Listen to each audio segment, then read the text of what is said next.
आखिर बदलते परिवेश में फिल्मों का इस तरह से बदलना और राष्ट्रवाद की भावना अगर फिल्मों में होती है तो ये मेल्टडाउन क्यों होता है लोगों का। बाद में हिंदू टेरर पॉलिटिक्स में बाद में आया, पहले फिल्मों में लॉन्च कर दिया। जहां पर डॉन के नाम पर दाऊद इब्राहिम को हीरो बनाया गया क्योंकि फिल्मों में पैसा वहां से आता था। लेकिन अंदर की जो मानसिकता है वो निकल के तब आती है, गुस्सा तब आता है जब आप दीपिका को भगवा बिकनी पहनाते हैं, सारी आईएएस एजेंट लड़कियां बना देते हो। फिर क्या करते हो कि भैया ये जो हुआ वॉर में दिखाया उन्होंने, जिस तरह से एक हिंदू आतंकी जो उन्होंने उसमें दिखाया, हिंदू आतंकी मैं हूँ ना मैं, ढेर सारे जो हिल स्टेशंस थे वो अंग्रेजों ने बसाए और केवल कश्मीर था जो मुगलों ने बसाया।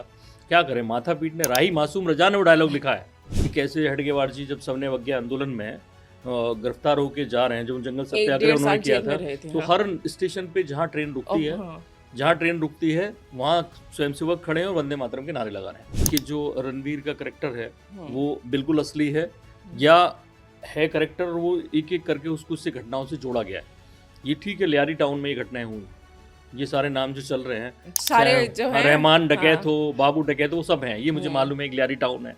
जो अच्छी फिल्में आ रही हैं, उरी अच्छी आ रही है, धारा 370 जो आई वो अच्छी आ रही है, कश्मीर फाइल्स आ रही है, जो सच बताने की कोशिश कर रही हैं उनको आप डाउन कर देते हो, ये प्रोपेगेंडा है। धुरंधर के साथ भी यही हो रहा है। अब उनको लोगों ने ठेलना शुरू किया। आप किस बेस पे धुरंधर को वो बता रहे हो जो पैसा इतना कमा रही है, 200 करोड़ हो गए लगभग। 786 का बिल्ला बचाता था और मंदिर में जाने से हीरो कतराता था। अब एक फिल्म आती है छपाक, वो जेएनयू में जाके प्रचार कर रही हैं दीपिका पादुकोण। अभी ऋतिक रोशन एक दिन ट्वीट करते हैं इस धुरंधर को लेकर कि इसकी पॉलिटिक्स से मुझे कोई मतलब नहीं है। क्यों लिखने की ज़रूरत थी मनमोहन सिंह सरकार में रहते हुए? और इसके लिए ये सरकारें भी जिम्मेदार हैं, इन्होंने कई बार ध्यान नहीं दिया। आप किसी मस्जिद में, और बहुत जामा मस्जिद मैं जामा मस्जिद जानबूझ के नाम दे रहा हूँ क्योंकि बड़ी मस्जिद होनी चाहिए, उसमें खड़े करके रावण का पुतला फूकने का सीन फिल्मा सकते हैं किसी फिल्म में? उन लोगों ने जो शाहिद की फिल्म थी हैदर में उसने क्या किया, अनंतनाग का जो मार्तंड सूर्य मंदिर है, सबसे मान्यता वाला मंदिर, का शायद दूसरा सबसे प्राचीन है, उस सूर्य मंदिर, और उसमें उन्होंने एक शैतान खड़ा किया और शैतान को वहाँ वो गाना बिस्मिल बिस्मिल फिल्माया उन्होंने। जागरण फिल्म फेस्टिवल की जूरी में था, उसमें आई, और वो गाय के साथ रेप की कहानी मुझे देख के मैंने तुरंत सब जगह पता किया कि कैसे आ गई फेस्टिवल में। नमस्कार, पांचजन्य में आपका स्वागत है। कहते हैं एंटरटेनमेंट इंडस्ट्री यानी मनोरंजन जगत जो है सॉफ्ट पावर होता है, और लगातार हम बचपन से सुनते आ रहे हैं कि फिल्में समाज का आईना होती हैं। लेकिन पिछले 10-11 सालों में अगर हम भारतीय सिनेमा की बात करें तो तस्वीर पूरी तरह से बदली है। और जब ये तस्वीर बदली तो एक वर्ग ऐसा है जो खुद को सेकुलर या लिबरल कहता है, वो बिलबिलासा उठा है। दरअसल कहते ये हैं कि जब तक रहमदिल रहमान चाचा फिल्मों में हुआ करते थे, काल्पनिक फिल्मों में, जैसे ही वो कसाईनुमा रहमान डकैत में बदले, वो भी असलियत से जुड़ी हुई फिल्मों में, रियलिस्टिक सिनेमा में तो जो लिबरल और जो सेकुलर है उनके साथ जो हुआ वो मेल्टडाउन हम लगातार सोशल मीडिया पर देख रहे हैं, यूट्यूब पर देख रहे हैं और कई तरह की समीक्षाओं में भी देख रहे हैं। आखिर बदलते परिवेश में फिल्मों का इस तरह से बदलना और राष्ट्रवाद की भावना अगर फिल्मों में होती है तो ये मेल्टडाउन क्यों होता है लोगों का। धुरंधर फिल्म आई और धुरंधर के आते से ही, बल्कि उसका ट्रेलर आते से ही कई लोगों के धुआंधार आंसू भी निकलने लगे।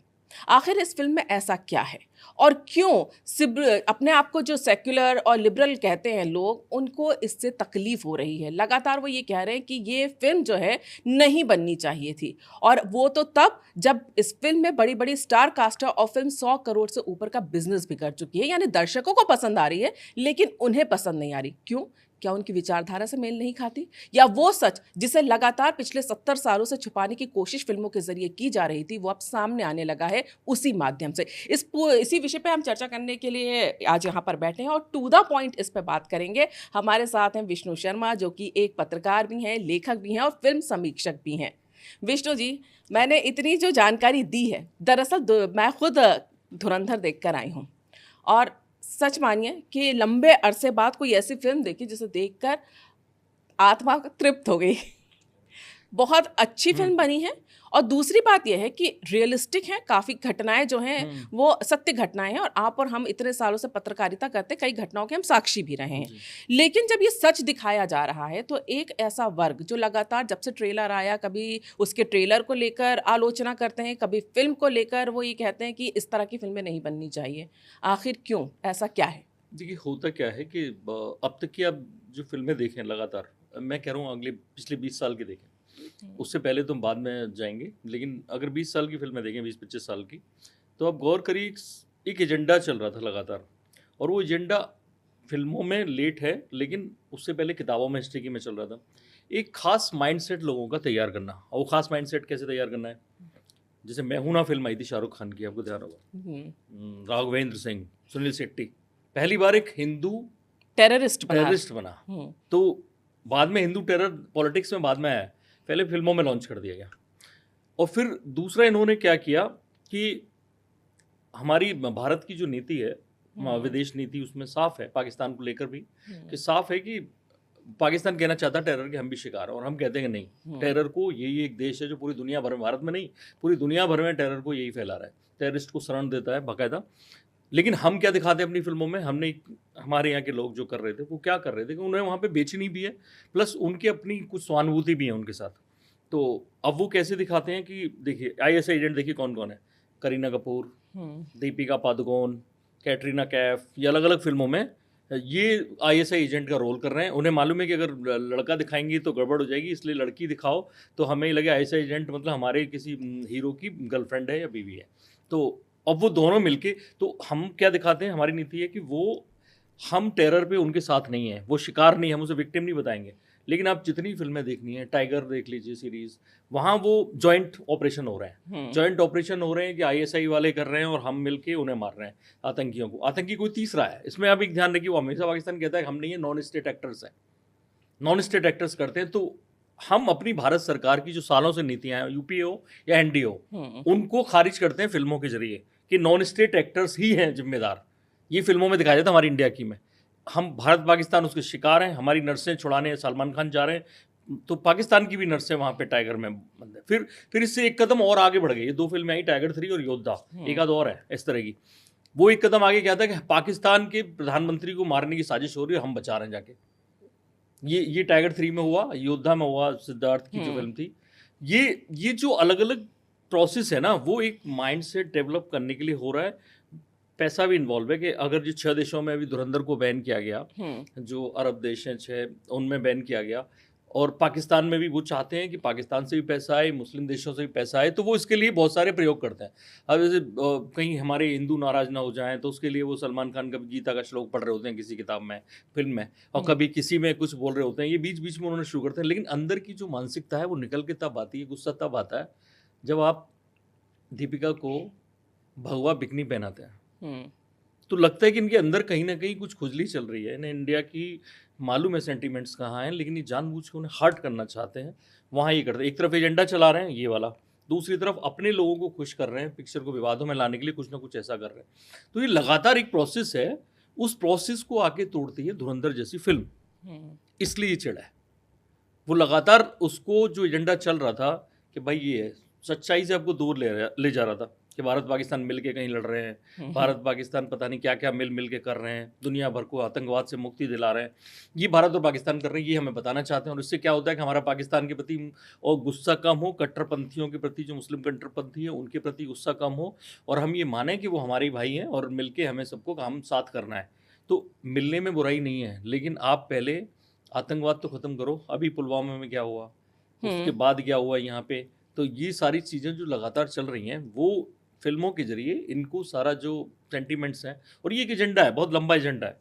बिल्कुल, आप जिस तरह से बात कर रहे हैं कि हमारी जो पहले फ़िल्में बनती रही हैं, उसमें कट्टरपंथियों के साथ भी कहीं न कहीं उनका एक एंगल दिखाया जाता था, जिससे दर्शकों को एक सहानुभूति हो, जस्टिफ़िकेशन हो, जो कि हम देखते थे 20 साल, पिछले कुछ सालों से, कि मीडिया में भी ये होता रहा था कि बुरहान वानी है तो वो गरीब मास्टर का बेटा है। हर एक आतंकी की जो कैरेक्टर होता था, उसकी एक ऐसी दर्दनाक कहानी कि उससे सहानुभूति पैदा हो जाए। धुरंधर जब फ़िल्म आई है, मैं इसलिए इसकी बात कर रही हूँ, ऐसा है कि पिछले कई दिनों से हमने देखा है, Kashmir Kashmir files I, Kerala stories I, Bastar जैसी फिल्में आई, और भी कई इस तरह की फिल्में आई हैं जिसमें राष्ट्रवाद तो होता ही होता है, लेकिन जो सत्य घटनाएं होती हैं उन्हें दिखाया गया है और दर्शक उन्हें देखना भी चाहते हैं।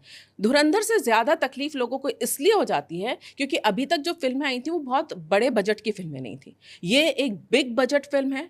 स्टार कास्ट इसमें रणबीर सिंह, संजय दत्त, अक्षय खन्ना जैसी स्टार कास्ट है, और जो एक मटेरियल जो फिल्म बनाने के लिए, सुपर डुपर फिल्म बनाने के लिए इवन ओवरसीज में ज़रूरत होती है, उस तरह का पूरा मसाला होने के साथ साथ इसमें राष्ट्रवाद और पाकिस्तान के आतंकवादी जो कैरेक्टर है उसका पूरा खुलासा कर दिया गया है, वो भी तथ्यों के साथ, सत्य के साथ। ये चीज़ जो है ये बहुत ज़्यादा तकलीफ उन लोगों को दे रही है जो पिछले कई दिनों से ये कह रहे हैं कि भारत में जो है वो अपने आप को सुरक्षित महसूस नहीं करते या भारत का संविधान खतरे में है। इस सोच को रखने वाले जो लोग हैं उन्हें ये तकलीफ बहुत ज़्यादा हो रही है। देखिए है क्या कि पहले उन लोगों ने खौफ में रखा लोगों को। मैं खौफ बताता हूँ आपको।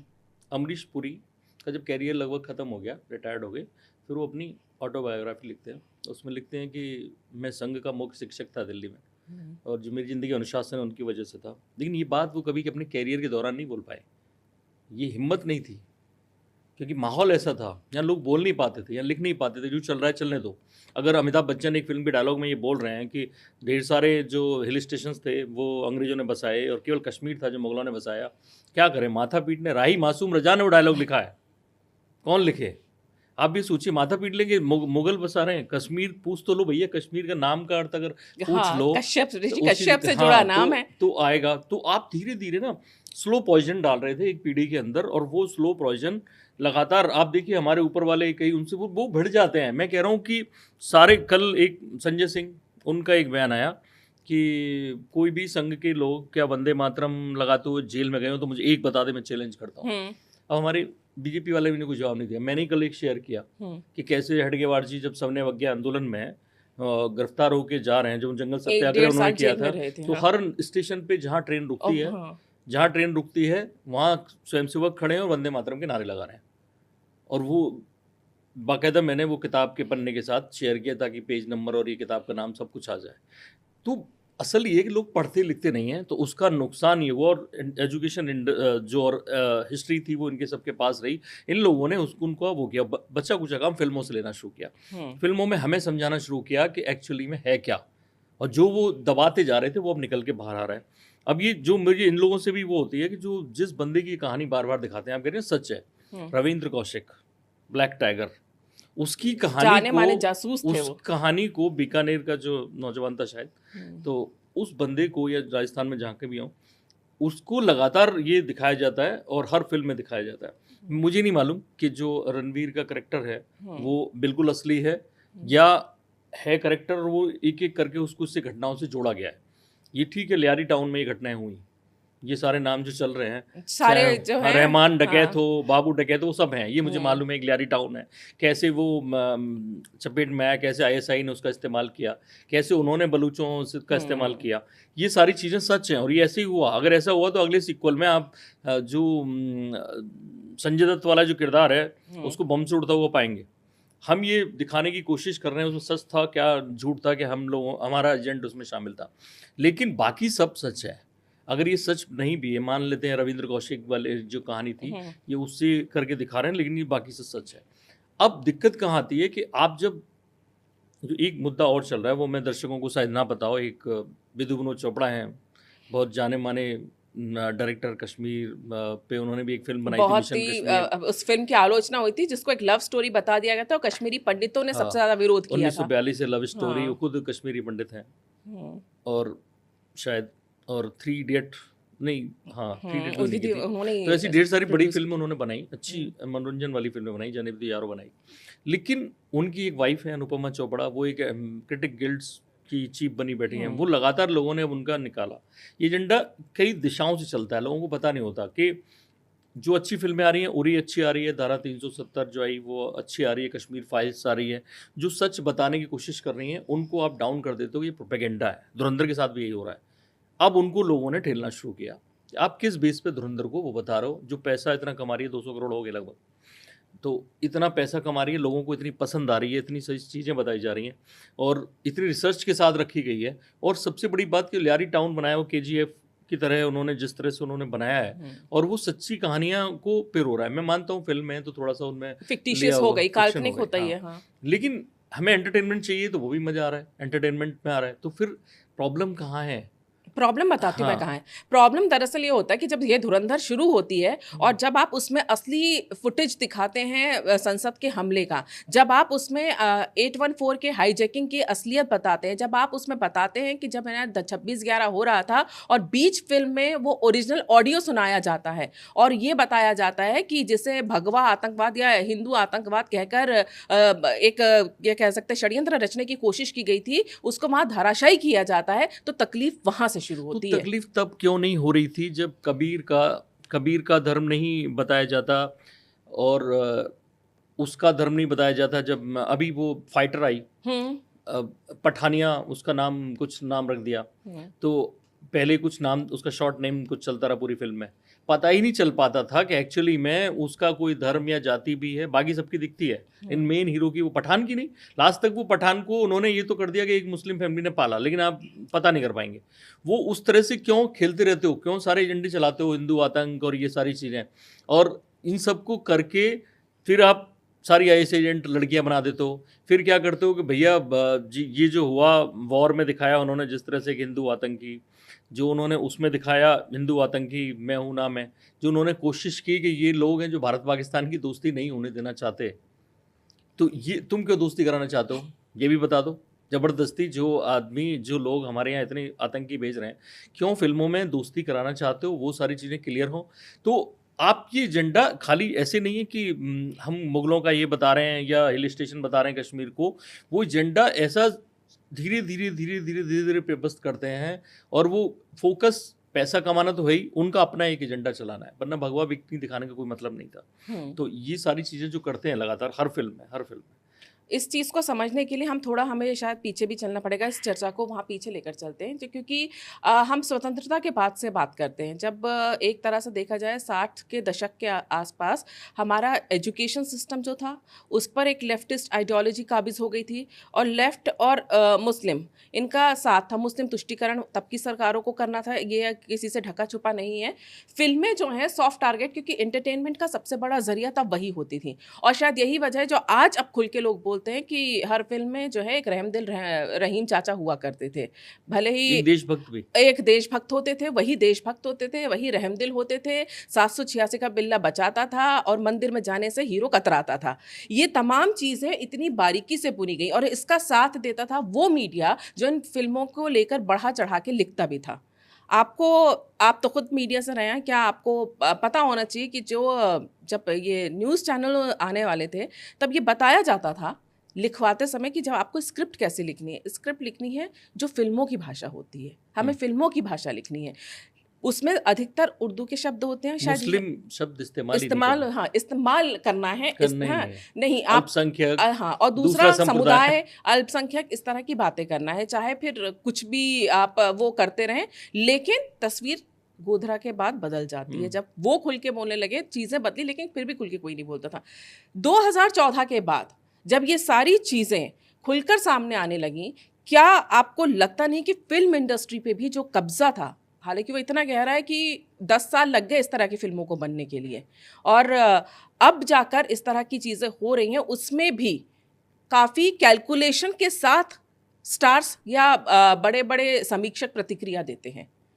आपको क्या लगता है इसकी वजह क्या है? क्या ये जड़ें अभी भी इतनी गहरी हैं या फिल्म इंडस्ट्री में अभी भी वही एक लॉबी चलती है? वेट कर रहे हैं कि कब उनके मन माफिक सरकार आए, वो वेट कर रहे हैं। ऐसा नहीं है, वो लगातार ये कोशिश कर रहे हैं कि अब हो क्या रहा है कि अब एक फिल्म आती है छपाक, वो जेएनयू में जाके प्रचार कर रही हैं दीपिका पादुकोण।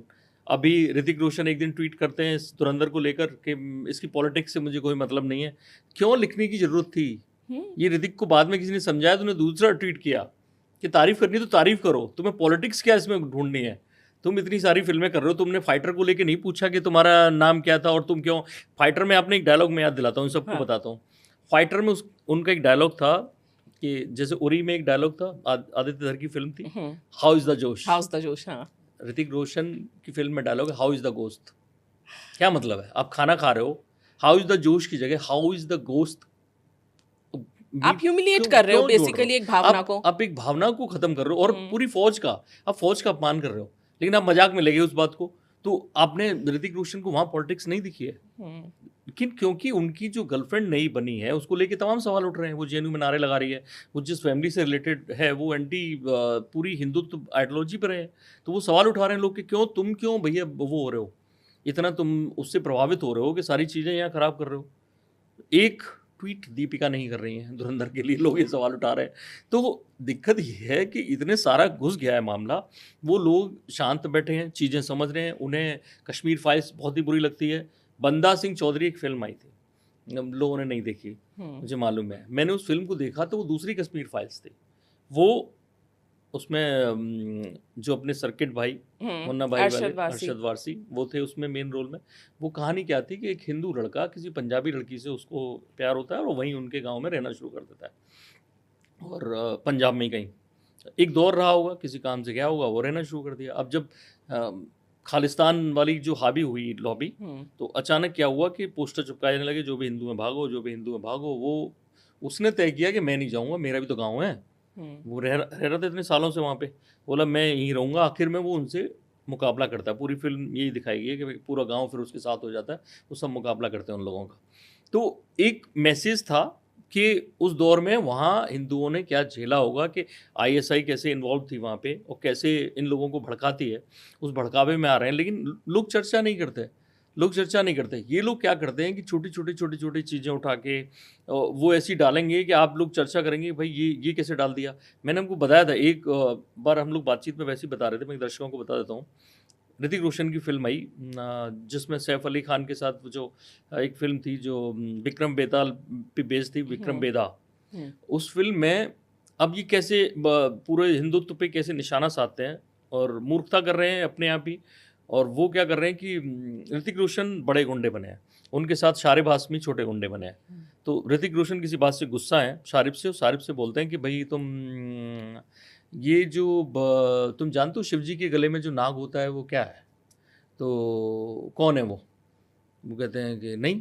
तो अगर वो नाग छोड़ के चला जाए उन्हें, और नाग नहीं बोलते सांप बोलते हैं, अगर वो छोड़ के चला जाए तो क्या होगा कि उसे वो खा जाएंगे ना चील कौए सांप को। तो सर कहते हाँ भाई हाँ भाई। तो और उसका फ़र्क क्या पड़ेगा, शिव जी पे क्या फ़र्क पड़ेगा, कुछ नहीं। तो वो तू वो सांप है और मैं वो नाग हूँ, मतलब मैं शिव जी हूँ, महादेव हूँ। आप ये सोचिए, वो कहने की कोशिश कर रहा है कि तू मुझे छोड़ के चला गया तो क्या होगा। अब कौन है वो नाग? ये वो नाग हैं जो कृष्ण को वासुदेव के ऊपर वासुकी नाग हैं, वासुकी नागों के राजा हैं। एक वरदान उन्हें मिला था जिसके तहत वो उनके गले में रहते हैं, शिव जी के में एक वरदान के तहत रहते हैं। आप धार्मिक भावनाओं से खेल रहे हो। कौन स्क्रिप्ट राइटर है? बात थोड़ी है। कौन पीके में देखो आप किस तरह की धार्मिक भावनाएं आहत की गई थी, और तब ये बातें बोली जाती थी तो कहा जाता था कि आपको पसंद नहीं आती है फिल्में तो आप मत देखिए, है ना, थोड़ी सहिष्णुता रखिए। तो भाई जब धुरंधर में वही लियारी का पूरा नेक्सस दिखाया गया है जो कि डॉक्यूमेंटेड है, हर कोई जानता है, पाकिस्तान से लेकर जो भी उस एरिया के बारे में जानकारी रखने में दिलचस्पी रखता है वो सब जानते हैं कि ये सब कुछ वहां पर होता था। और अगर वो सच दिखाया जा रहा है तो उससे तकलीफ क्यों होती है। एक चीज़ जो मैं आपको बताना चाहूँगी यहाँ पे विष्णु, जिस पे हमें चर्चा भी करना चाहिए, क्योंकि मेरी कुछ इससे पहले भी कुछ ऐसे एक्टर्स भी हैं जिन्होंने लीड रोल किया है इस तरह की फिल्मों में, उनसे भी बातचीत हुई है, कुछ प्रोड्यूसर डायरेक्टर भी रहे हैं। उनका ये कहना रहा है कि 10 साल पहले ये जो सिनेरियो बदला है, इससे पहले अगर हम सोचते भी थे कि इस तरह की फिल्में बनाएंगे तो फिल्म इंडस्ट्री में कोई हाथ नहीं रखता था और एक तरह से उनका बायकॉट हो जाता था। और वो इसलिए होता था कि एक तो एजेंडा है ही, दूसरी मैंने ये पाया कि बहुत सारे जर्नलिस्ट, सीनियर जर्नलिस्ट और बहुत सारे सीनियर फिल्मकार भी, उन्हें जानकारी नहीं है। उन्हें लगता है कि ये प्रोपेगेंडा है जो सच बताया जा रहा है। कश्मीर को लेके भी ये लगता था, पूरी हिस्ट्री को लेके उन्हें ये लगता था कि ये प्रोपेगेंडा है। क्यों? क्योंकि उन्होंने सच पढ़ा ही नहीं। वो विशाल भारद्वाज की फिल्म वो कश्मीर पे जो बनाई थी, विशाल भारद्वाज तो मतलब एक केस स्टडी है पूरे। विशाल भारद्वाज की एक एक फिल्म आप देखते जाइए, वो मौसम फिल्म में कैसे दंगों को जोड़ते हैं। जो पंकज कपूर और शाहिद कपूर की फिल्म थी, लड़का लड़की यहाँ मिल रहे हैं, यहाँ प्रेम हो रहा है उनके बीच में, और यहाँ एक दंगा चल रहा है, वहाँ दूसरा बॉम्बे वाला दंगा चल रहा है, यहाँ गुजरात वाला दंगा चल रहा है, यहाँ ये चल रहा है, वहाँ वो चल रहा है, ये सबको जोड़ के एक फिल्म बना रहे हैं। क्या कहना चाहते हो? वो तो माओ को उन्होंने एक करेक्टर उतारा था उसमें, बिजली का मंडोला जो कौन सी फिल्म थी, उसमें एक करेक्टर उतारा था जो माओ का ही शायद करेक्टर था, जिसमें वो उसे फनी तौर पे पेश कर देते हैं और वो फनी तौर पे उसकी कहानियां सुनाने लग जाते हैं कि गांव में ये हो जाएगा। अब बताइए, इतना बड़ा दुर्दांत हत्यारा, उसको आपने वहाँ फनी करेक्टर बना के लॉन्च कर दिया। क्यों? क्योंकि ये कोशिश है कि हमारे उसमें दिखाया जाए। वहाँ एक जो फिल्म थी सात खून माफ, उसमें देखिए, उसमें वो सात खून माफ में क्या कर रहे हैं कि जो आपने देखा होगा रोल है उसमें इरफान पठान, हाँ, मैं जो कह- बाबरी इरफान- मस्जिद इरफान ढहरी खान का है, जो है, बाबरी मस्जिद ढहरी और हाँ, वो रो रहे हैं, आंसू बहा रहे हैं। वो कश्मीर के बने हैं और हाँ, उसमें और सबसे ज्यादा जो हैरत अंगेज बात थी, मनमोहन सिंह सरकार में रहते हुए, और इसके लिए ये सरकारें भी जिम्मेदार हैं, इन्होंने कई बार ध्यान नहीं दिया। आप किसी मस्जिद में, और बहुत जामा मस्जिद मैं जामा मस्जिद जानबूझ के नाम दे रहा हूँ क्योंकि बड़ी मस्जिद होनी चाहिए, उसमें खड़े करके रावण का पुतला फूकने का सीन फिल्मा सकते हैं किसी फिल्म में? उन लोगों ने जो शाहिद की फिल्म थी हैदर हैदर में उसने क्या किया, अनंतनाग का जो मार्तंड सूर्य मंदिर है, सबसे मान्यता वाला विश्व का मंदिर, शायद दूसरा सबसे प्राचीन है, उस सूर्य मंदिर, और उसमें उन्होंने एक शैतान खड़ा किया और शैतान को वहां वो गाना बिस्मिल बिस्मिल फिल्माया उन्होंने। ये उन्होंने किया, बताइए। और एक आतंकवादी को जस्टिफाई करने की फिर कोशिश की, उसके बाद- आर्मी को उन्होंने उसमें कितना वो, और हम लोग negative उनसे दिखाया। इतने प्रभावित हैं क्योंकि मैंने कहा ना, जो प्रोपेगेंडा होता है वो उस तरह का होता है कि अगली जो सरकार आई एनडीए की, उसमें उन्हें नेशनल अवार्ड मिल रहे हैं 4-4, 5-5। अभी लास्ट बार कुछ मिला है इनको म्यूजिक के लिए। तो विशाल भारद्वाज का ये जलवा है कि वो कुछ भी कर सकते हैं। वो एक बस बताएंगे शेक्सपियर, पूरा उनका एजेंडा चल रहा होता है। कोई फिल्म उठा लीजिए, मैं तो उनकी हर फिल्म पे पूरा अपने आप में केस स्टडी, एक डॉक्यूमेंट्री बननी चाहिए कि इन्होंने कैसे कैसे जनता को अब तक मूर्ख बनाया, कैसे कैसे अपना एजेंडा चलाया फिल्मों के जरिए। वो एंटरटेनमेंट का ध्यान रखते हैं लोगों का, बस कि मज़ा आना चाहिए लोगों को, गाने ऐसे बनने चाहिए। ओमकारा में देखिए जाति को लेके कितना उन्होंने जहर घोला है, वो पूरा देख लीजिए, पर हमें मज़ा आ रहा है। हम तो सरकार लोग घटिया देख रहे हैं, जो उनका गाना था कौन सा था, बीड़ी चला ले, बीड़ी चला ले देख रहे हो, हम उसको देख रहे हैं। हमें लंगड़ा त्यागी पसंद आ रहा है, हमें करीना कपूर उसमें पसंद आ रही है, हमें नहीं मालूम वो एजेंडा क्या चला रहे हैं। और ये बहुत गहराई से एजेंडा चला रहे हैं कि बहुत गहराई से बारीक चुन चुन के एक एक डायलॉग क्या जा रहा है, और लोगों को दिख नहीं रहा है। अब लोग उस तरफ देखें कि एंटरटेनमेंट में तो कमी नहीं है, एंटरटेनमेंट में कमी नहीं है, तो बस तो वो ये कर रहे हैं। अगर ये काम इसका फिर अब जिन लोगों ने सालों से बचा रखा था, 18 साल से चंद्र प्रकाश द्विवेदी पृथ्वीराज चौहान को लेके घूम रहे थे, स्क्रिप्ट बता रहे थे, और क्योंकि वो 18 साल पुरानी लिखी गई थी तो नए उस लेवल पे वो अब उनको वो नहीं आ रहा है।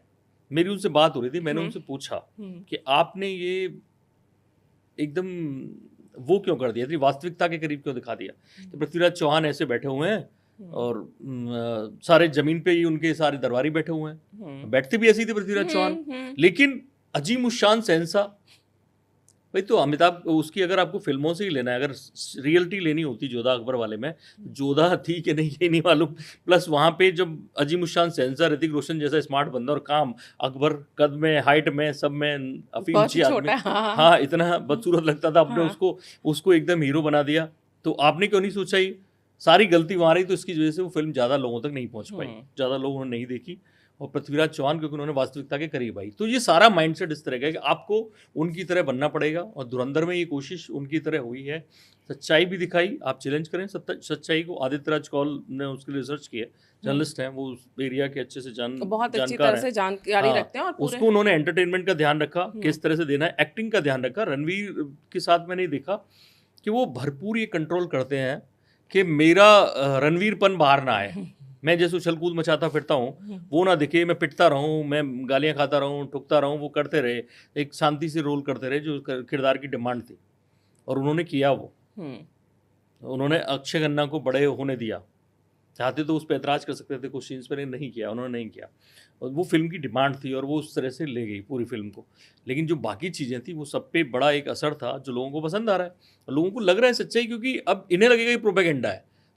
अब इसको तय करने के लिए फिर वही है कि पब्लिक को बताया जाए कि असली में प्रोपेगेंडा क्या था। हाँ, देखिए सोशल मीडिया का ज़माना है विष्णु इस समय, और जो जिस जनरेशन की हम अभी बात करेंगे ना, मिलेनियल या जेन ज़ी जनरेशन, ये लोग बहुत तेज़ी से रिसर्च भी करते हैं, ठीक है? कई हो सकता है कि आ जाते हों इस प्रोपेगेंडा में, मुझे लेकिन नहीं, उनका पर मैं प्रतिशत आपको कम है। बताऊं, हाँ। रिसर्च के जितने भी साधन हैं हुँ। उनको वो लोग कंट्रोल करते जा रहे हैं। उन्होंने विकिपीडिया पूरा कंट्रोल में उनके में, हाँ, बिल्कुल सही बात है। विकिपीडिया कंट्रोल में, वो एआई को कंट्रोल कर रहे हैं। एआई आपको ऐसी बेवकूफ़ी के जवाब देता है, कहीं मैं ग्रॉक या कुछ में कुछ हुँ, पूछिए तो कहेगा नहीं यही सही है जो मैं कह रहा हूँ, फिर माफ़ी मांग लेगा। लेकिन आपको जब जानकारी नहीं है कि क्या सही है तो आप उसी को सही मान लोगे। लोग ये कर रहे हैं। इसीलिए ये जो आदित्य धर जैसे डायरेक्टर हैं, जब इससे पहले 20 साल पहले की ही बात कर लो आप, इस तरह के डायरेक्टर्स के लिए फिल्म इंडस्ट्री में कोई जगह नहीं थी। आदित्य धर, उरी आप देख लीजिए, 370 देखिए, बारामूला, बारामूला मैंने हाल ही में नेटफ्लिक्स पे देखी, कितनी ज़बरदस्त फिल्म है, खूबसूरती से उन्होंने कश्मीरी पंडितों का दर्द भी बता दिया और एक पूरी एंटरटेनिंग बना दिया, एंटरटेनिंग बना दिया। हॉरर और फिल्म जिस तरह की। धुरंधर की जहाँ तक बात की जाए, इसमें इतनी बड़ी स्टार कास्ट लेकर आपने ब्लॉकबस्टर फिल्म बनाई है। ये हिम्मत इससे पहले कभी भी किसी डायरेक्टर में क्यों नहीं होती थी? इनफैक्ट अभी 10 सालों में भी जो हुई, मैंने आपको बोला ना, स्मॉल बजट में होती थी। बड़े लेवल पे ये फ़िल्म बनाना, और ये पूरा आपको लगता है कि इससे एक इकोसिस्टम पूरा हिला तो है? देखिए क्या होता है, आपने कहा ना एक डायरेक्टर की हिम्मत क्यों नहीं होती, ये सारा कुछ ना आपस में इंटरकनेक्टेड होता है। जो भी फिल्मकार फिल्म बना रहा होता है, जब भी पॉलिटिकल इश्यूज होता है तो वो देखता है कि कौन लोग होंगे। पता चला डिस्ट्रीब्यूटर ने उसको खारिज कर दिया। कई चीज़ें तो फिल्म में डिस्ट्रीब्यूटर के कहने पर डाली जाती हैं, वो जानता है कि उसके यहाँ कैसी जनता देखने आएगी, वो उसके अकॉर्डिंगली सोचता है। तो जो मुस्लिम किरदार थे जो आते थे कि भैया क्रांति में एक अब्दुल होगा ज़रूर, शत्रुघ्न सिन्हा का रोल, शान थी उसमें वो उसका मजहर खान का हाँ, रोल मज़हर होगा खान का ज़रूर, है। नाम अब्दुल है मेरा, हाँ। सबकी खबर रखता हूँ। तो उस तरह की जो कलाकार टाइप के लोग, देशभक्त टाइप के लोग, कि भैया वो मर जाएगा, शत्रुघ्न सिन्हा का किरदार, वो अपना तोप चलाएगा और वो मर जाएगा। एक जैसे उसमें था आमिर की, खुद आमिर ने कहा है, हुँ, आमिर ने कहा है कि मेरी फिल्म में मैंने किसी के लिए पाकिस्तान का को जिम्मेदार ठहराया। तो आमिर का ये अभी का इंटरव्यू है, वो कह रहा है मुझे सरकार ने रोका हुँ, और हमें रोकने की कोशिश करते थे ये लोग, पाकिस्तान का नाम मत लो, दूसरा देश, ये देश, वो देश, कुछ भी बोल दो, आईएसआई का नाम मत लो। मैंने लिया अपनी फिल्म में आईएसआई का नाम, सरफरोश की बात कर रहे थे वो, हुँ, हमने लिया उसका नाम। वो कर रहे थे उस तरह की चीज़ें। हुँ, और तो सोचिए बाकी सब पे कितना कंट्रोल होता होगा, वो कंट्रोल होता था। तो सारी चीज़ें आपस में मैटर करती हैं। ये हुँ। होता है कि प्रेशर पड़ता है। अगर ऐसा नहीं था कि ऐसे लोग थे, नहीं थे, लेकिन अब होता है क्या, फिर वही आमिर एक फिल्म लेके आते हैं, ठग्स ऑफ हिंदुस्तान। अब आप सोचिए, मैंने उस फिल्म को देख के पहली बार रिव्यू किया तो मैंने कहा कि ये इस फिल्म को देख के आपको इमोशनल जुड़ाव होता ही नहीं है। क्रांति का एक-एक गाना कि चना है हुँ। अपनी मर्जी का, कोई भी गाना सुन लीजिए सुपर आपकी फ्लॉप भी हो गई आँखों में इसीलिए वो। आँसू आ जाएँगे। हाँ, हाँ, मैंने कहा, पहली बार हाँ, कहा आमिर के लिए ये फिल्म फ्लॉप होगी, हाँ। और वो हुआ क्योंकि इसमें इमोशंस नहीं थे। वो एक ऐसी बता रहे हैं, आप अशफाकुल्लाह खान के अलावा कोई क्रांतिकारी मुस्लिम ला नहीं पाते हो ढूँढ के। जितने लिखे वो सब सारे के सारे सावरकर ने अपनी किताब में लिखे, 1857 के जो चेहरे थे। और आप एक अचानक एक क्रिएट कर देते हो जहाँ पे कोई है ही नहीं, आप अपनी तरह का एक फ़नी सा किरदार बना देते हो, और जो लड़ने जा रहा है वो मुस्लिम किरदार, मुस्लिम रियासत है, वो लोगों को जमा नहीं, हुँ, कि कहीं भी इमोशन नहीं है माँ के लिए। हुँ, आप एक गाना तो ला रहे हो कैटरीना को लेके एक ज़बरदस्त, लेकिन भारत के लिए, भारत माता के लिए, किसी के लिए कोई इमोशंस, उसमें कोई इमोशनल गाना नहीं था उस तरह का। और वो फ़िल्म पिटनी इसलिए स्वाभाविक थी कि ऐसी फ़िल्मों में इमोशनल कुछ एंगल होना ज़रूरी है। तो अभी तक जो करते आए भारत कुमार, हमारे मनोज कुमार करते थे, ढेर सारी चीज़ें करते थे, हुँ। पर वो भी उस वक़्त जैसा माहौल होता था वो उसी तरह की चला देते थे। लेकिन बहुत सारी चीज़ें जो दबाई जाती रहीं, स्टोरीज़ दबाई जाती रहीं, अभी तो बहुत स्टोरीज़ बाकी अरे! हैं। यही आमिर खान की फना भी थी जिसमें आतंकवादी बने थे, आतंकवादी और वो बन के पूरी बताइए, सिंपैथी भी ले लेते हैं। पूरी सिंपैथी तो भी लेते हैं। बेसिकली एक बात जिनसे मेरी चर्चा हो रही थी, मैं आपको बताती हूँ, मैंने उनसे पूछा कि ये आने से पहले, धुरंधर आने से पहले, कि ये बड़ी स्टार कास्ट जो है, ये इनको लेकर इस तरह की राष्ट्रवादी फ़िल्में जो सच्चाई दिखाती हों देश को, वैसी फ़िल्में क्यों नहीं बनती? तो उन्होंने एक बहुत अच्छा-सा जवाब दिया था, और जो काफ़ी हद तक अब मुझे लगता है कि सच भी है। उनका ये कहना था कि ये फ़िल्म इंडस्ट्री सिर्फ़ पैसा चाहती है। अगर हुँ। आप पैसा दोगे और अपनी कहानी लेकर आओगे, और लोगों को, उनको ये समझ में आ गया कि लोगों का मूड अभी ये है, तो वो अपनी किसी भी तरह की आइडियोलॉजी से वो प्रभावित नहीं होते, उससे बिज़नेस करते हैं। क्या आपको लगता है कि ऐसा सच है ये? पूरा सच नहीं है, आधा हुँ, सच तो है ही। हुँ, आधा सच तो है कि पैसा होना चाहिए, लेकिन वो ध्यान रखते हैं कि सरकार किसकी है, क्या दिक्कत हो सकती है। अगर उससे बचने का उन्हें कोई रास्ता है तो वो कोशिश करते हैं, और ये डायरेक्टली होता भी रहा है लगातार। इतने सारे जो आईबी मिनिस्टर होते थे, न्यूज़ चैनल्स में होता था कि आईबी मिनिस्टर की एडवाइजरी आ गई, एडवाइजरी वो आदेश की तरह बहुत ली आती जाती थी। थी। तो वहाँ भी ऐसा होता था, लगातार ऐसा होता था। भाई क्यों शाहरुख कितना भी बड़ा वो होने के बावजूद शाहरुख को कोई नेशनल अवार्ड नहीं मिला उनकी सरकारों में? क्योंकि शाहरुख में ईगो है, हम लोग सब जानते हैं, सारे जर्नलिस्ट जानते हैं, शाहरुख में अलग किस्म की ईगो है। वो जाके किसी के आगे गिड़गिड़ाता नहीं है, झुकता नहीं है, पैगाम नहीं बनाता। जो फिल्में भी दिखाएगी वो किसी ने बीच में आके राहुल गांधी को दिखानी है, यानी कि शाहरुख ने खुद नहीं कहा ना, उन्होंने कहा कि दिखा दो, बीच वाले लोगों ने कहा कि लाओ इन्हें फिल्म दिखा देते हैं। वो इस तरह से हुआ है। तो शाहरुख में ईगो है, वो नहीं ना, वो इधर गया तो उसको यहाँ फिर भी अवार्ड मिला। तो एक जो चीज़ है वहाँ पे वो आती है कि वो ध्यान रखते हैं, ऐसा नहीं है कि बिल्कुल ध्यान नहीं रखते, कि उन्हें रहता है कि यहाँ इसका सपोर्ट मिलेगा या नहीं मिलेगा, ये बुरा तो नहीं मान जाएंगे। और ऐसे में होता था लगातार। वो फिल्में कोई भी ऐसी आई नहीं, कोई भी फिल्म ऐसी आई नहीं, आती थी तो वो इमरजेंसी के टाइम पे 2-3 बनी थी, उनको सबको प्रिंट तक जला दिए गए थे। गुड़गांव में मारुति की फैक्ट्री में संजय गांधी ने क्या किया था? हाँ, प्रिंट जला दिए थे। शोले शोले का का सीन क्लाइमेक्स कटवा चेंज दिया। कर दिया था। हाँ, पर खैर वो लोग इमरजेंसी के नाम पे ये लोग संजय गांधी को बोल के निकल जाते हैं। हाँ। लेकिन तमाम और चीज़ें हैं जो बाहर नहीं आई, और लोग क्यों नहीं हिम्मत जुटा पा रहे थे कहने की, क्योंकि धीरे धीरे फिर एक पीढ़ी जो थी शुरुआत की कोशिश करती थी। मैंने एक पूरा रिसर्च आर्टिकल लिखा था कि उपार्जन में भी छपा था कि आज़ादी से पहले जो फिल्में बन रही थी, आप किसी की भी ले लीजिए, दादा साहब फाल्के की ले लीजिए, लगातार लंका दहन और ये इस टाइप की फिल्में उन्होंने बनाई। और बाकी लोग भी, शिवाजी पे ही, राणा प्रताप पे ही 2 फिल्में बन गई थी बड़ी, एक राणा प्रताप, एक महाराणा प्रताप, और एक और थी कोई। उसके बाद एक 1959 में एक फिल्म आती है, उसमें वो गाना था कि उसमें निरूपा रॉय थी शायद, और एक पी जयराज थे, कि पवन वेग से उड़ने वाले घोड़े वो पड़ा हुआ है। हाँ। उसके बाद कोई फिल्म छत्रपति शिवाजी पे नहीं है। अब जाके उनके सहयोगियों पे फिल्में आ रही हैं, लेकिन या उनके बेटे पे आई, छावा आई। हाँ, लेकिन किसी ने दिखाया नहीं ना। आप दिखा देना भाई, गुरु तेग बहादुर जी के साथ कितना अत्याचार हुआ है किसी फिल्म में, फिल्म के लिए लोग मतलब पागल हो जाएंगे। वो कश्मीर फाइल से ज़्यादा बड़ा अत्याचार है। आप छावा का देखिए, आंखें निकाल ली, ये सब कर दिया, ये दिखाया नहीं था। लोगों को मालूम था, लेकिन लोग सोचते थे कि नहीं ये सच नहीं है, वरना बताया नहीं जाता। तो बताते नहीं है तो लोगों को वो सच नहीं लगता। ऐसे अत्याचार की कहानियाँ भारत में बहुत हैं, सब एक एक करके बाहर आएंगी फिल्मों के तौर पे। और ये लगातार ये जमात उसे प्रोपेगेंडा कहती रहेगी, क्योंकि कौन लोग हैं इनकी सबकी पढ़ने लिखने की वो निकाली। कोई हाई स्कूल फेल है, कोई 12th फेल है, कोई गया ही नहीं। दूसरा ये भी है, जैसे हमारे कई महापुरुषों की आपने बात की, अब फिल्में बनने लगी हैं, लेकिन आप ये देखिए कि हाँ, इस पूरी फिल्म इंडस्ट्री ने जो जिसे बॉलीवुड हम कहते हैं, उसने वो दौर भी देखा है जहाँ पर डॉन के नाम पर दाऊद इब्राहिम को हीरो बनाया गया, क्योंकि फिल्मों में पैसा वहाँ से आता था। तो बेसिकली जहाँ से पैसा आ रहा, आपने उसको हीरो बनाया, चाहे डर के मारे बनाया हो, चाहे आपने लालच में बनाया हो। इससे एक चीज़ ये भी तस्वीर साफ होती है कि समय वाकई में बदल रहा है। महापुरुषों को जगह अगर आप देना चाहते हैं तो ऐसे लोग हैं जो उन पे फिल्में बनाने के लिए तैयार हैं, तो उनको चाहिए। और ऐसे लोग भी हैं, मतलब जनता भी है, ये जो 200 करोड़ आप बता रहे हैं कि बिजनेस कर चुकी, मतलब लोग देखना भी चाहते हैं। तो जो प्रोपोगेंडा चल रहा है वो अब मेरे ख्याल से सोशल मीडिया तक सिमट कर रह गया है। जो गिने चुने लोग हैं जो शांत बैठ गए हैं, अपने समय का इंतज़ार कर रहे हैं, जैसा कि आप कह रहे हैं।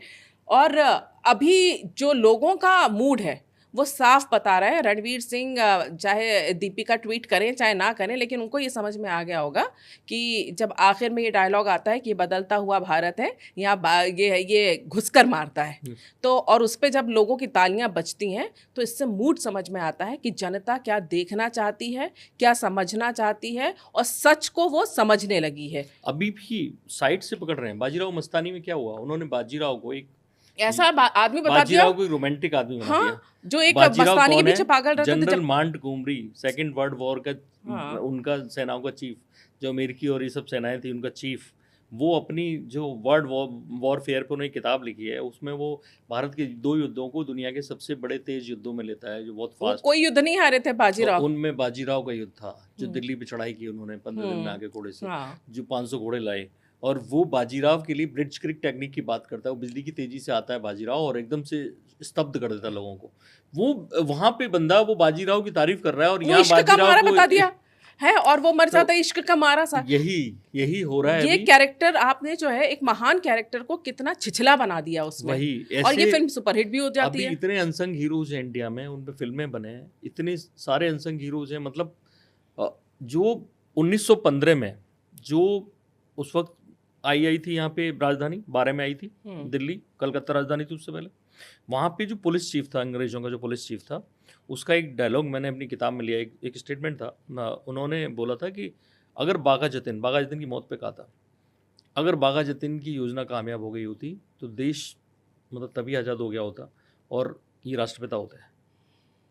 तो कितने लोग हैं, रासबिहारी बोस, बाघा जतिन, कितने लोग हैं, इन पे फिल्में आई नहीं कभी, किसी ने, कोई ने जानता नहीं। उन्हें अपने जो नैरेटिव सूट करता है, भगत सिंह ये कहते हैं मैं नास्तिक हूँ, इनको हीरो बनाओ। उन्होंने चुन के वो हीरो बनाए हैं, या देशभक्त या इस तरह का व्यक्ति उनको पसंद नहीं आता, उनको चुन के वो हीरो बनाए हैं। उन्हें क्योंकि मतलब नहीं है देश के लिए क्या किया, हमारे एजेंडे के लिए क्या किया, हमें बहुत जरूरत है।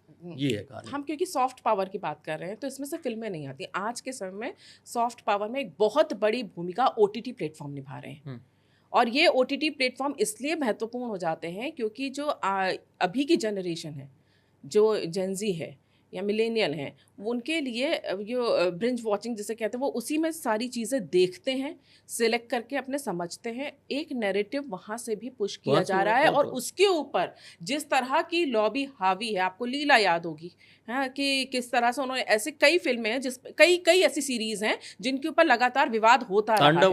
तांडव आई थी जिसको लेके वो अब देखिए वो डायलॉग जो था, वो डायलॉग के शिव जी और राम जी के भक्त, उनके बीच में झगड़ा चल रहा है।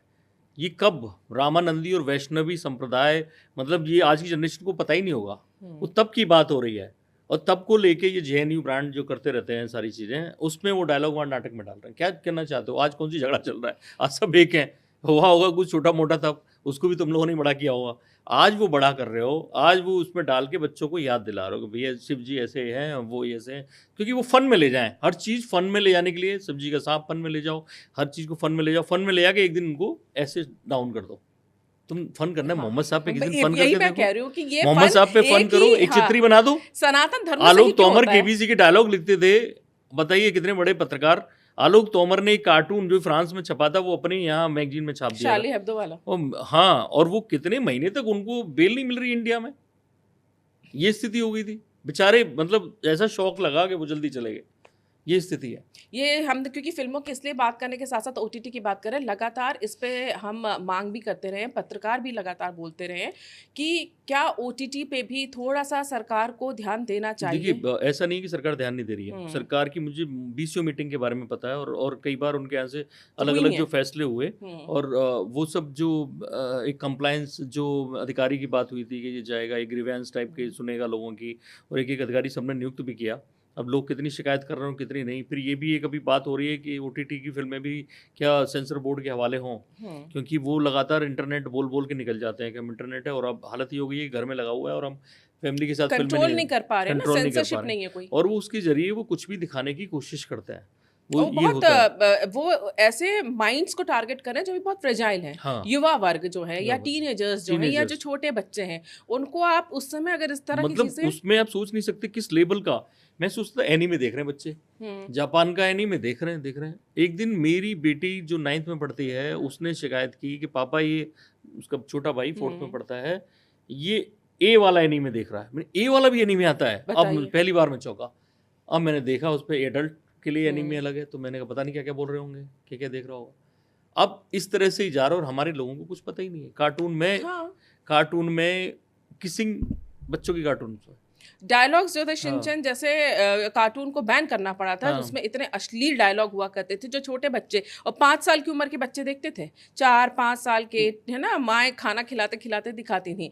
इसीलिए ये कहते हैं कि जो सॉफ्ट पावर होती है उस पर नजर रखना बहुत बच्चों के लिए। तो जो आयोग है, मेरे ख्याल से उसको भी अपनी भूमिकाएं निभानी होगी, एक पूरी यूनिट वो कर देनी चाहिए कि यूनिट केवल इन पे नज़र रखे, OTT फिल्म में जहाँ भी कोई ऐसा जरा साधन आ रहा है, क्योंकि IB मिनिस्ट्री कर रही होती है, बहुत सारे काम कर रही होती है, बहुत सारी मीटिंग्स, और जहाँ जहाँ शिकायत आती है वो वहाँ करता है। सेंसर बोर्ड का भी ये काम है, वो नहीं चाहते एक्चुअली कि जो उन पे वैसे आरोप लगते हैं कि भैया आर्टिस्ट को आपने दबा दिया, इन्होंने कर दिया, ये कर दिया, तो वो चाहते हैं कि शिकायत आए उस पर हम लोग कुछ करें। ज़्यादातर केसेस में वो ये करते हैं, हंगामा होता है तब वो ये करता है। सेंसर बोर्ड के साथ भी यही है कि वो नहीं चाहते कि कला से जो लोग जुड़े हैं उनको, उनकी अभिव्यक्ति को रोका जाए।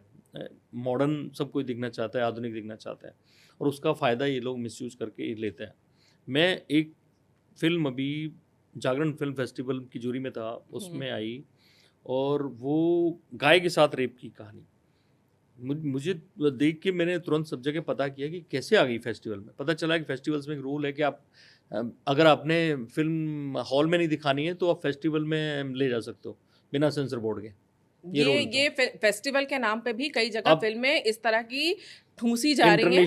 इंटरनेशनली वो अवार्ड लेके आ जाएंगे, वो 4-5 वो लगा देते हैं सितारे उसमें, उसको फिर YouTube पे डाल देते हैं, और फिर आप जो है बेसिकली यही है, इस पे पूरा जो है एक मतलब वहाँ उस सीन की कोई जरूरत नहीं है, आप क्यों उसको दिखाना चाहते हो? आप इसका मतलब कहीं कोई जहर है जो आप करना चाहते हो, देना चाहते हो, और वो शुरुआत में से होता है। वो आपके बीच में वो गढ़ बना देते हैं कि ये छोटे पाकिस्तान, कितने पाकिस्तान अलग अलग जगह ऐसे बना देते हो कि जो आपकी कल्चर, आपकी परंपराओं को, उनको वो मैसेज देते हो, और आपके घर से ही लोग निकलते हैं। जैसे आजकल यही ऋतिक रोशन की गर्लफ्रेंड यही सब निकल के कर रहे हैं, वो हमारे घरों से सब लोग पैदा होने लग जाएंगे, आपके सामने खड़े हो जाएंगे एक दिन, और फिर वो आपके लिए दिक्कत हो जाएगी। यही दिक्कत है। अब आखिर में यही कहेंगे, क्या धुरंधर की ये जो सफलता है, आपको लगता है अच्छे संकेत हैं एक ऐसी फिल्मों के लिए जो राष्ट्रवादी हों, सच्चाई के साथ राष्ट्र के नायकों को भी दिखाएं और राष्ट्र के दुश्मनों को भी दिखाएं? मैं तो कह रहा हूँ सच दिखाएं, सच ही काफ़ी है। वो सच दिखाएं, उतना काफ़ी है कि जो चीज़ें हुई हैं उनको वैसे दिखाएं। ये सच है कि लियारी टाउन जो करता है वो दिखाया गया। अभी तक KGF का क्या था कि वो सब काल्पनिक था पूरा। उन्होंने KGF में कभी पहले कभी झगड़े हुए थे लेकिन इतने नहीं थे। लियारी टाउन का उन्होंने बिल्कुल वैसा ही चित्रण किया। मैं देख रहा हूँ गेट पे जो लिखा हुआ है वो भी वैसा ही है, वो वैसे ही लाने की कोशिश की। रहमान डकैत भी है वहाँ पे, बाबू डकैत भी है, वहाँ सारे करेक्टर हैं। थोड़ा बहुत उन्होंने लिबर्टी ली होगी, और मैं कहता हूँ हो सकता है कि वो किस चीज़ में इन्वॉल्व उतने ना हो जितने हों, लेकिन पॉलिटिक्स में ISI ये इन्वॉल्वमेंट तो मिलता है उनका। तो वो उन्होंने जो किया, लेकिन आप सच तो दिखाओ भारत का। आप इनको लो लाइट में मत दिखाओ, इनको ISI के साथ गठजोड़ मत दिखाओ, आप पाकिस्तान को आतंक का पीड़ित मत दिखाओ, आप पाकिस्तान और इंडिया की जॉइंट फाइट मत दिखाओ टेरर के साथ, आप उनके नाम मत बदलो। आपके जो स्टार हैं, अभी फाइटर में ही देखा मैंने कि जो 5 लोग गए थे वहाँ पे रियल लाइफ में, जो 5 लोग गए थे जिन्होंने वहाँ पे ये जो कांड था जो पूरा दिखाया गया फाइटर में, वहाँ पे कोई सिख या कोई मुस्लिम नहीं था। आपने एक सिख लॉन्च कर दिया, एक मुस्लिम लॉन्च कर दिया, और फिर उसके ये दिखाने के लिए कि हम तो बड़े वैसे हैं, वंदे मातरम गवा दिया उनके उसमें। तो ये क्या कर रहे हो जो सच के बिल्कुल करीब नहीं है। और उसके बाद एक तरह से आप दिमाग में ये भरने की कोशिश करके क्लीन चिट देते हो आतंकवादियों को या उस तरह की मानसिकता रखने वाले लोगों को। जरा सा आप सॉफ्ट होते हो, लोग उसका फायदा उठाते हैं, यार ये लोग भी बड़े कूल हैं, हाँ ऐसे ही बनो। ये दिमाग में यही भरा जाता है। और ऐसे में धुरंधर जैसी फिल्म को इसलिए ही सराहा जा रहा है क्योंकि ये सच्चाई के करीब है। इसमें ऐसा नहीं है कि सच की, जो अभी विष्णु बात कर रहे थे, भारत सरकार की मजबूरियां भी दिखाई गई हैं। चाहे 814 के टाइम पूरी ईमानदारी के साथ मजबूरी दिखाई गई है, 26/11 के समय क्या कमजोरियां थी उसको अच्छे से दिखाया गया है। और सच हर कोई देखना चाहता है, क्योंकि जब सच सामने आता है उसको स्वीकार भी करने लगी है आज की जनता, और देखना भी चाहती है। इसलिए जितने भी ये आंसू बह रहे हैं धुरंधर के नाम पर सो कॉल्ड लिबरल्स, और ये आंसू तब नहीं बहे थे 26/11 में दिल्ली बॉम्बे में था। हाँ, मैं बॉम्बे में था, मैंने वेट किया कि एक CD भिजवाई गई CM ऑफिस से, उस वक्त विलासराव देशमुख थे। CD आई, मैंने ही सबसे पहले देखी, और मैंने देखा अरे रामगोपाल वर्मा क्या कर रहे हैं यहाँ पे। बताइए, अगर आपको दुख होता, आंसू होते, तो ये बात तो उस वक्त सोनू निगम ने उठाई थी कि एक खान सितारा आके बोलता है कि नहीं यहाँ पे 26/11 गलत हुआ है, और तब बड़ा विवाद हो गया था उनके बयान पे।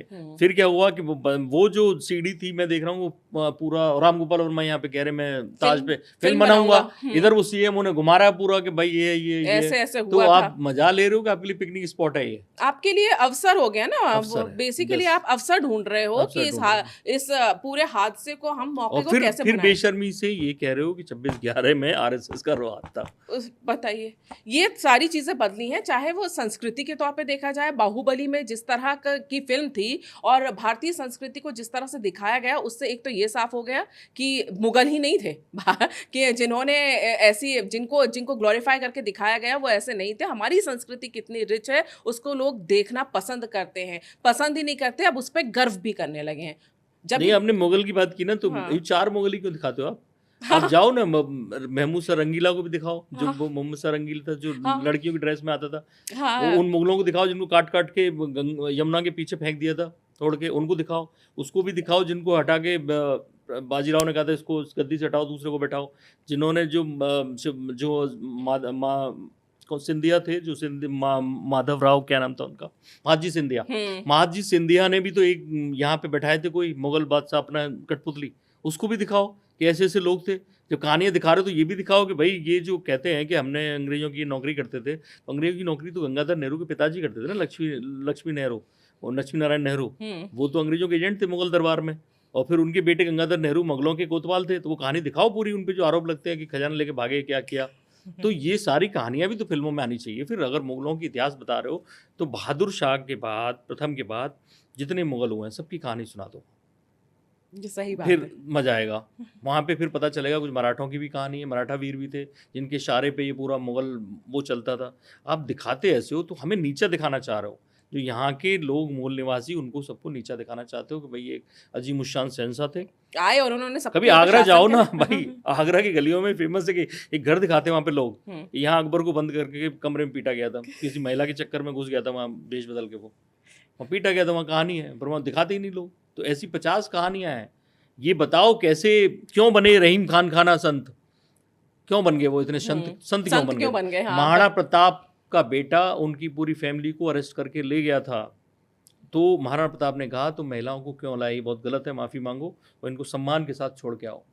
उसके बाद उन्हें समझ में आया कि आज महाराणा प्रताप ने मेरे पूरे परिवार को बख्श दिया है, चाहते तो मुझे यहीं मरवा देते, वही मुगल होते तो बख्शते क्या? और उसके बाद उन्होंने युद्ध करना छोड़ दिया और ये करने लगे वो। यही बात है, और इसलिए अब तस्वीर बदल रही है। और ये वाकई में सिनेमा को जो कहते हैं ना सॉफ्ट पावर होते हैं, इसकी पावर दिखाई दे रही है। जिस तरह से लोग अब बेचैन हो रहे हैं, जिनका पूरा एक इकोसिस्टम जो धराशायी हो रहा है, जिन्होंने सालों से मुगलों को हीरो बताया है, जिन्होंने सालों से जो डॉन रहे हैं, जो अंडरवर्ल्ड के लोग रहे हैं, उन्हें हीरो बताया है, जब भारत के असली हीरो, उनकी सच्चाई तथ्यों के साथ फिल्मों में रखी जाने लगी है, तो फिर ये मिर्ची लगना लाजमी है। विष्णु जी, आप आए, आपने हमसे बातचीत की, इसके लिए आपका बहुत बहुत धन्यवाद। अगर आपको टू द पॉइंट की चर्चा पसंद आई है तो हमारे इस चैनल को लाइक करें और इस वीडियो को शेयर ज़रूर करें। नमस्कार।